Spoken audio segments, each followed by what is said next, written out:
Class 10 math अध्याय 14 के प्रश्नावली 14.1 का पैरा नंबर क्वेश्चन इस वीडियो में हम देखने वाले हैं। पैरा नंबर क्वेश्चन में है विद्यार्थियों के एक समूह द्वारा अपने पर्यावरण संचेतना अभियान के अंतर्गत एक सर्वेक्षण किया गया, जिसमें उन्होंने मोहल्ले के 20 घरों में लगे हुए पौधों से संबंधित निम्नलिखित आंकड़े एकत्रित किए। प्रति घर माध्य पौधों की संख्या ज्ञात कीजिए। यानी क्या किया गया, पौधों की संख्या हमें दी गई है और नीचे घरों की संख्या दी गई है। यानी 0 से लेकर 2 तक एक घर में पौधा है, एक घर में पौधा है। 2 से लेकर 4 तक पौधा जो है वो 2 घर में है। 4 से लेकर 6 तक पौधा एक घर में है। ऐसे ऐसे करते करते 12 से लेकर 14 तक पौधा 3 घर में, 3 घर ऐसे है जिसमें 12 या 13 पौधा है।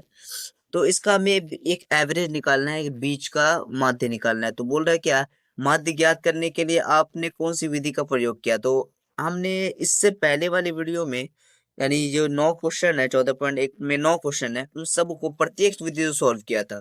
और ये एक नई प्लेलिस्ट हम बना रहे हैं जिसमें हर एक क्वेश्चन को, यानी इस एक्सरसाइज में 9 क्वेश्चन है, तो सब 9 क्वेश्चन को हम अलग मेथड से बनाएंगे जिसका नाम होगा कल्पित माध्य विधि से। तो इस सभी 9 क्वेश्चन को हम कल्पित माध्य विधि से इस प्लेलिस्ट में बनाने वाले हैं। तो चलिए बनाते हैं।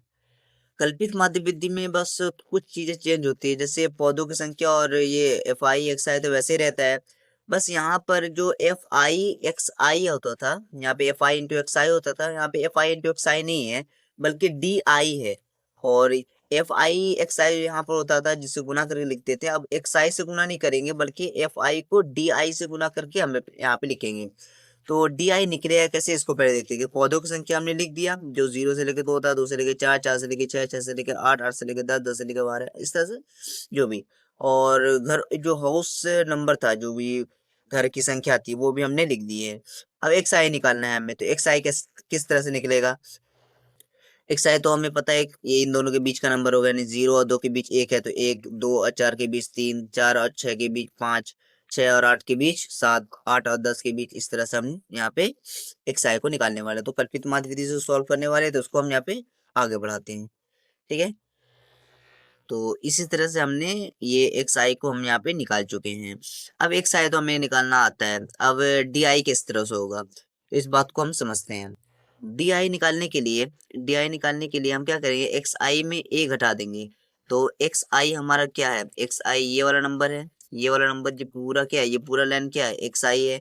तो एक्स आई में हम क्या करेंगे, ए को घटा देंगे। अब ए क्या है, ए होगा एक्स आई का बीच का नंबर।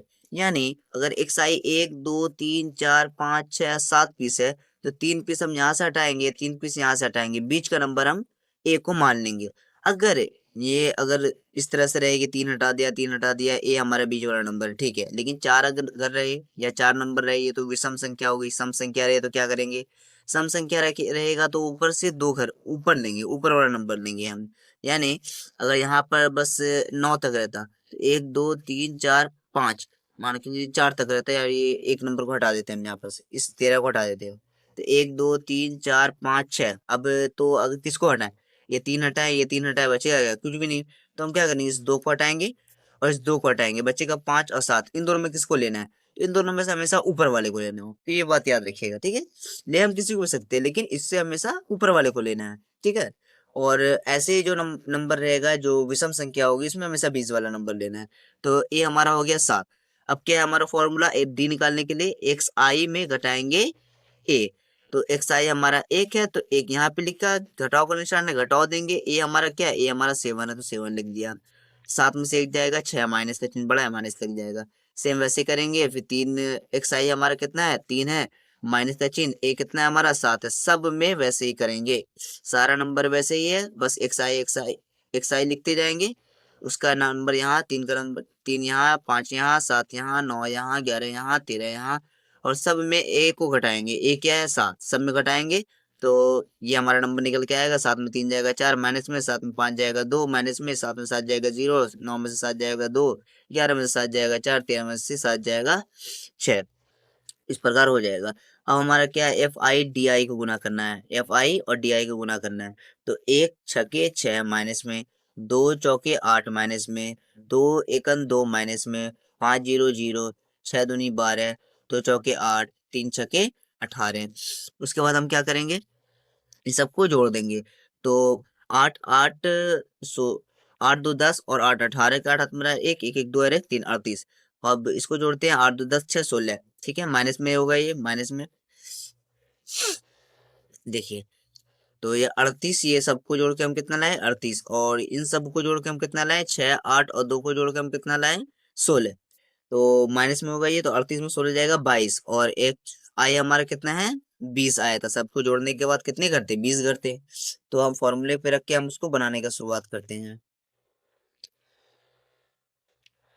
जैसे कि हमारा है माध्य, कल्पित माध्य विधि से होगा A plus sigma F I D I by sigma F I. हम क्या करते sigma F I X I by sigma F I करते थे प्रत्येक विधि में। इसमें क्या करेंगे A plus sigma F I D I by sigma F I. A क्या है हमारा, ए अभी हम निकाले थे यहाँ पर देखिए, ये हम निकालेंगे थे 7, ए को निकाले थे 7, ए की जगह पे 7 लिखेंगे, प्लस वैसे लिखेंगे।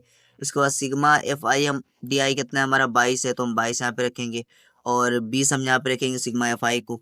उसके बाद हम काटने की कोशिश करते हैं, 2 से काटते हैं, 2 एकन 2, 2 एकन 2, 2 एकन 2, 0 से यहाँ से एक पॉइंट लग जाएगा, तो 7 प्लस 1.1, 7 और 1 8 हो जाएगा 0.1। तो ये हमारा आंसर हो गया। इस बार उस बार भी यानी 8.1 ही आया था उस विधि से भी।